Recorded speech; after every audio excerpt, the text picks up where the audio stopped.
As you've already learned, value is the art element that refers to darkness or lightness. Color value is related to the amount of light a color reflects. Not all hues of the spectrum have the same value. Yellow is the lightest hue, and violet the darkest. Black, white, and gray are neutral colors. When white light shines on a white object, like this t-shirt, all of the wavelengths are reflected. We perceive the presence of all of the wavelengths as white. The dye used in this t-shirt has the ability to absorb and hold on to all of the wavelengths. We perceive the absorption of all of the wavelengths as black. Gray is impure white. It reflects an equal part of each color wave. The more light that gray reflects, the lighter it looks. The more it absorbs, the darker. You can change the value of any hue by adding black or white. A light value of a hue is called a tint. A dark value of a hue is called a shade. The term shade often is used incorrectly to refer to both tints and shades. When an artist wants to show a bright, sunny day, they use tints. Paintings with many tints are referred to as high-key paintings. Low-key paintings have shades, or dark values, which are used when the artist wants to represent dark, gloomy days, nighttime, or dusk. A monochromatic color scheme is a color scheme that uses only one hue and the values, tints, and shades of that hue. Because this is a limited scheme, it has strong unifying effects on a design. It is very easy to organize, but one of the problems is it can seem boring. For our first painting assignment, we're going to try to get the most out of the value of a color. We're going to come up with a design and then create 8 tints and 8 shades for a total of 21 points. This is a simple study of value and color. I'll show you how to make your own. Tints first. We'll start out with our white and our red. Now I've drawn out my shape that I'm going to put my colors in. And I've got 1, 2, 3, 4, 5, 6, 7, 8 spots for tints. I recommend doing the tints first. And we're going to put the color, the pure color we're using in the middle here, that's our hue. And then in our second sitting, we'll do our shades. So I've got a spot for 1, 2, 3, 4, 5, 6, 7, 8 shades. The tints are more forgiving, so I like people to start with those. I'm going to put out some white. Going to get out some red. Now when I do my first mix, we're always going to mix the dark color into the light. So white is a lighter color, so I'm going to take a little bit of red and I'm going to mix that in. Now there's a trick for this. So a lot of times what we do is we mix our first tint and we think we've got a nice light color, but we want our first tint to actually be close to white. So what I'm going to do is I'm going to start a second puddle of white. I'm going to take this tint and I'm going to mix that in. And it might be a little bit hard to tell with this, but this is a white with just a little bit of red stuck in it. So that's going to be our first color. Be sure to mix everything really well. Now when I paint, I like to use the edge of my shader brush. Kind of cut everything in. Just like so. Now I'm going to go back to the second color, this first color that I mixed, and I'll use that for my next one. And sometimes when I'm cutting, you can kind of rotate the brush. Some people even rotate their paper so that they can control where their color goes. And we want to be able to tell the difference between these two, which I can.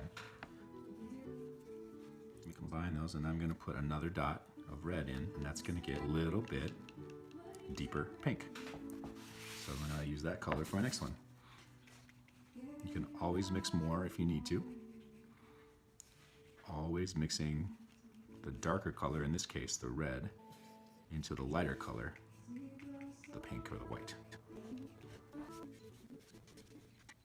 A little bit more. And if you need to, you can add a little bit more of your hue to make sure you can tell the difference between your colors. Clean that up with the wet paper towel. Add a little bit more of my red hue.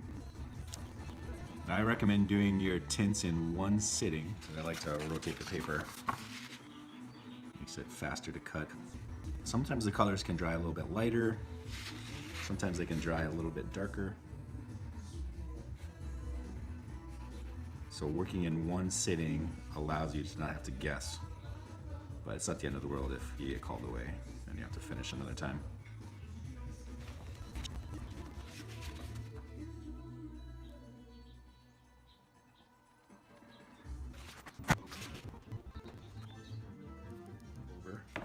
tints. 1, 2, 3, 4, 5, 6, 7, 8 tints. And now we're going to jump over to our pure red. So that's a good first chunk. We got 1, 2, 3, 4, 5, 6, 7, 8 tints, and then our pure hue. One of the parts of this assignment we're going to do is experiment with local color. So we want you to put a dot of your pure hue, in this case red, whatever color you're using for this assignment, inside each triangle. Now once I get this far, I like to clean my brushes and change my water, because the white will actually mess around with my shades. It'll make them gray instead of black. And so I need to clean my brush, change my water, work on our shades. And just like before, got my red, get out a little black, and I'm gonna mix my light color dark into light. So my light color first. So we're gonna use that same trick we did before. I'm gonna take some red and I'm gonna pick up some black. I'm gonna mix that in. And then I'm gonna take some fresh red and I'm gonna pick up this shade and I'm gonna mix it in there. And that's gonna be how I get my next step for this to work well. So here's my first shade. Now I'll go with that next shaded color. All right, now I'm gonna jump in here and I'm gonna add just a little bit more black.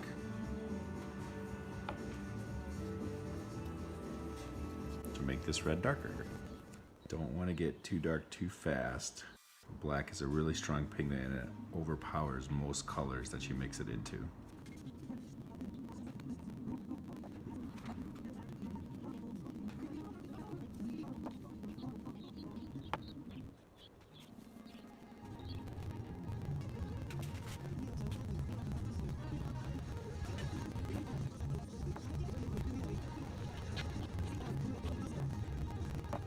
My last square is going to be mostly black with just a little bit of red in it. It should be a red black, just like our first tint was a red white.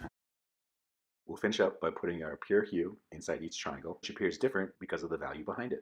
To review, so we started with our red hue, then we added a bunch of white, and we added more red to our white until we got back to our pure red. Then we cleaned up and we mixed a shade. We added that shade to some red to get this first shade, and then we kept on adding more black so it got darker. Let's look at some student examples. Remember, you need 8 tints, 1 color, and 8 shades of that color. There are a lot of red examples. Red is one of the easier colors to work with.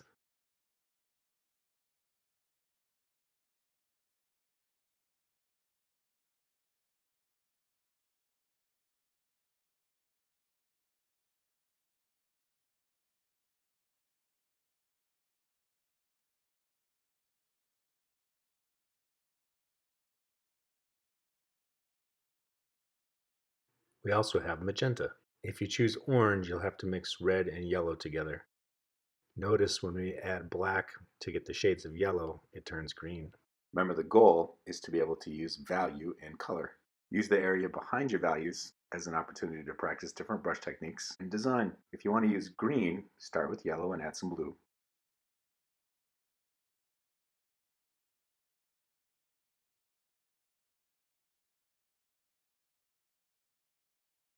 Be careful when mixing the shades of blues. The black is very strong and it gets dark very fast. Only add a little black at a time.